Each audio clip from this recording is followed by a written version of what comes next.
All right, well, thank you for joining me again for our small group study in the book of Isaiah. We have finally reached our last lesson, and today we're going to look at the idea that God restores, and we're going to be in Isaiah chapter 65. But as we get there, I want to ask you a question to get you thinking. Have you ever had to struggle through something to get to something on the other side, to get to something good on the other side? Maybe it was a mundane thing in your life, maybe it was something serious, or maybe it was simply the long car ride to get you to grandmother's house for Thanksgiving holiday or for Christmas holiday. You know, you struggle through the long ride to get there because you know in the end it's going to be good food and good family and good fun. Well, today we're going to talk about the fact that we have to struggle through things in life to get to the good things. You know, sometimes we'll struggle through life and life will get really bad. It'll seem like things are really dark and gloomy and we forget to look for the lessons to be learned. We forget to look forward to the other side of things and struggle through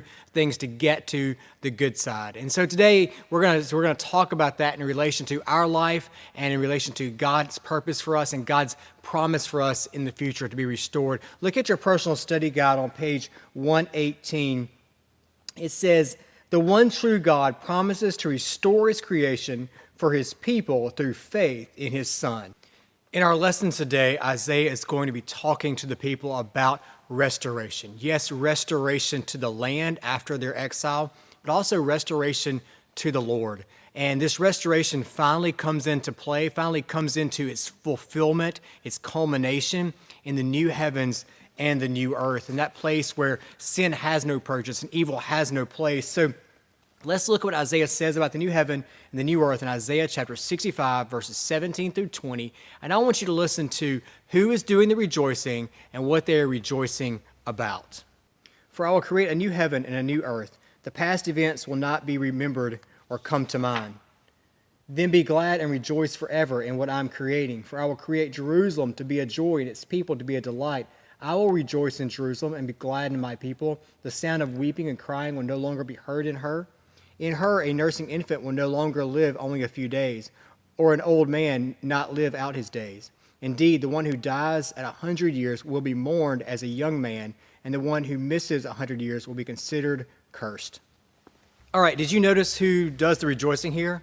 Well, first off, we see that the people rejoiced. And today I want us to do an activity throughout the lesson that's going to help us see why we rejoice and see the greatness of this new heaven and this new earth. I want you to maybe consider getting out a piece of paper and making a chart. I want you to take this chart. On one side, I want you to put new. On the other side, I want you to put absent. And I want you to look through the passage and I want you to discover what things are present in the new heaven and the new earth and what things are absent in the new heaven and the new earth. So I'm going to give you a second just to do that, and then we'll return back and we'll discuss it. So far, our chart is pretty simple. It's just got a few things on it. But let's think about this idea of having no tears. How many tears have been shed on earth for those young people who have gone too soon or those old people who we feel like hadn't made it all the way to their potential? You see, God says, Isaiah is telling us that God says that in the new heaven, new earth, we're not going to have to worry about that. That's not going to be present. It's going to be absent. Our tears of loss will be absent in the new heaven and the new earth. But I think we also need to consider one more thing. Who else is rejoicing in this passage? I think we see here in verse 18 that we see that God is rejoicing. God is rejoicing because his people are present with him.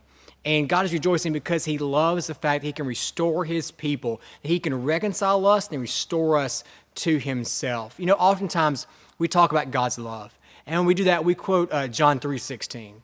But you know what? God didn't wait till the book of John to start loving us. God has loved us from the very beginning. And this actually shocks some people to think that God has loved us. They look around the world and they think, how can God love us? And I love the way our leader God puts it in our lesson today. So look with me at our leader God's quote. It says, "The people likely view God as the executor of judgment. Yet God always desires a right relationship with his creation. The removal of grief and the restoration of joy pleases God as much or even more so than it does his people." I want you to pause and prayerfully consider this question for a moment. What do God's plans for his people in the future reveal about his disposition toward his people now? I think it shows us that God is concerned with our struggles, that God is concerned with the things that get in the way of even our happiness and our joy. And he cares enough for us that he is longing for the day and he's working for the day that he can take care of all that struggle, all that pain, and that he can put us in a place, a new heaven, new earth. We don't have to worry about that stuff. So let's continue on in our study. Let's look at Isaiah chapter 65, verses 21 to 23. And I want us to pay attention to the physical nature of the new creation. People will build houses and live in them. They will plant vineyards and eat their fruit. They will not build and others live in them. They will not plant and others eat. For my people's lives will be like the lifetime of a tree. My chosen ones will fully enjoy the work of their hands. They will not labor without success or bear children destined for disaster, for they will be a people blessed by the Lord along with their descendants. Well, before we look at the physical aspects of the new creation, I want us to return to our chart, and I want us to, again, look for the things that are absent in this passage in the new heaven and the new earth and things that are present in the new heaven and the new earth. I'll give you a moment to do that, and we'll come back and discuss it.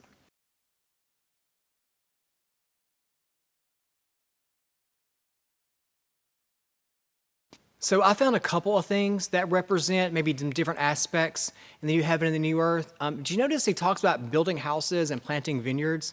It's kind of interesting, but it harkens us back to a time in the past of Israel. I don't know if you remember when Israel moved into the land of Canaan, God sent them in to be a conquering force, and he said, go in, conquer the idolatrous peoples, run them out, and then I want you to take over their households and take over their vineyards, and I want you now to live in those vineyards and those households. And I want you to think a little further into the future of Israel. God's going to send them off into captivity, send them off into exile because of their disobedience and their idolatry itself. And guess what? Those conquering nations are going to move people into the homes of the Israelites and the homes of the Hebrew people as a way of repopulating the land. So it's interesting. Look here at this quote from our leader guide. It says this: in this context, the loss of one's physical home was an image of the judgment of God because of sinful behavior. Thus, God was promising that once he makes a new creation, such judgment will not occur again. Moreover, he says that they will enjoy the work they do. And that's interesting because if you think back to the Garden of Eden after sin, what was one of the results of sin? It was toil and work. But God says here they're not going to toil in their work. They're going to enjoy the work that they get to do. So I think we see here that God's judgment and humanity's toil and work will be absent from the new heaven and the new creation. But see, the promises in this verse are not just metaphorical. They're not just pointing us to an idea about something. They are pointing us to a physical reality. He says here that we're going to build houses and we're going to tend the vineyard. And that's interesting. God's going to provide abundance and God's going to provide provision in the new heaven and the new earth. But this offers a contrast to what we commonly see in popular culture about eternity with God. Y'all, when we go into eternity, we don't suddenly sprout angels' wings and learn to play the harp. Lord, I hope that's not true. And it's not. We don't suddenly do that. What happens in the new heaven and the new earth is not that we sit around a cloud all day, but that we get to do what God intended for us to do in the garden from the beginning. What did God tell Adam he was going to do? He was going to tend the garden. And Adam was going to get to do that while God provided abundance and God provided provisions. Adam was going to get to go about tending the garden, providing for his family, providing for himself without all the toil and struggle that came after sin. That's what we're going to return to in the new heaven and the new earth. I think we can understand more about our physical reality in that space when we understand this part of the verse 22. It says, for my people's lives will be like the lifetime of a tree. Look with me at two verses here, Psalm 1, 1 through 3, and then Isaiah 40, 6 through 8.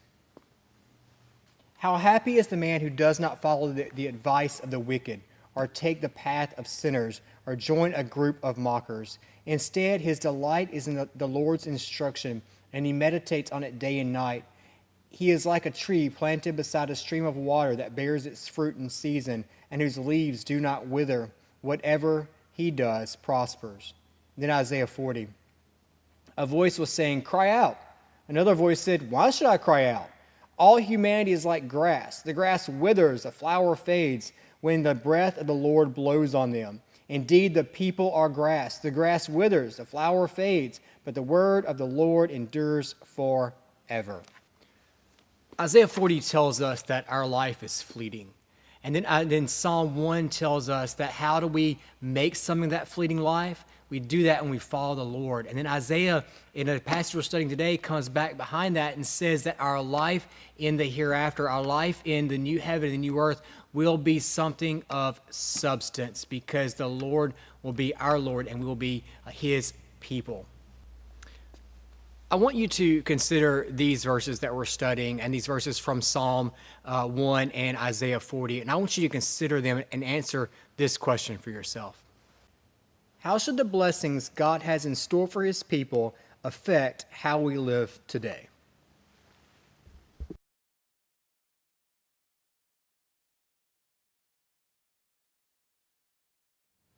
Now let's finish up with a look at Isaiah chapter 65, verses 24 and 25. I want you to look for the indicators of peace while we read the passage. Even before they call, I will answer. While they are still speaking, I will hear. The wolf and the lamb will feed together, and the lion will eat straw like cattle. But the serpent's food will be dust. They will not do what is evil or destroy on my entire holy mountain, says the Lord. Now, I want us to return to our chart, and I want us to look again at what is new and what is absent in the new heaven and the new earth as outlined in these verses. Go and do that, and we'll come back and discuss.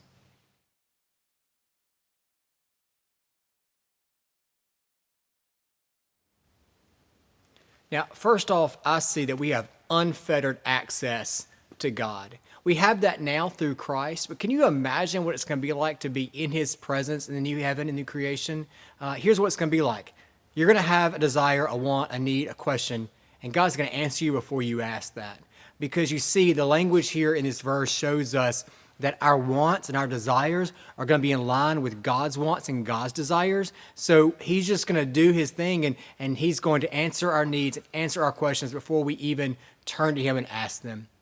You know, I got to thinking there's something else missing in the new heaven and new earth, and that is enmity, and that is hatred, and that is sin.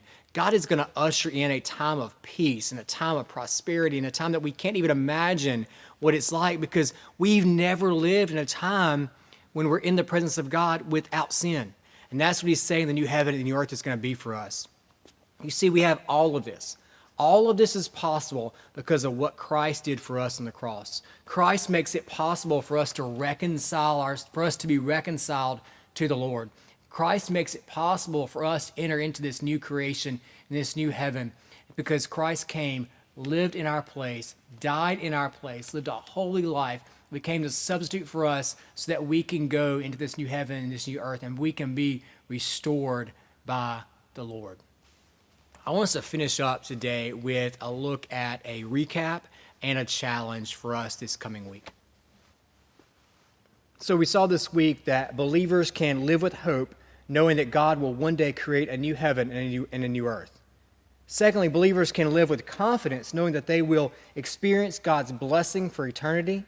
And lastly, believers can live with expectancy, knowing that God's peace will reign in eternity. So maybe a challenge for us this week. What situations and challenges do you face that rob you of hope? List ways the promise of the new heaven and earth restore hope while facing these situations. Maybe you want to review some of the characteristics of the new heaven and the new earth that we talked about today. What can you do today to live in anticipation of one of these characteristics? Well, thank you for joining me in our long study through the book of Isaiah. It has been a 13-week journey, and it has been challenging at times. It's been encouraging at times. And so I want to ask you again to join me next week as we begin a new study in the book of Luke. And we're going to begin, as we march into the Christmas season, we're going to begin looking at the life of Christ. I hope to see you next week.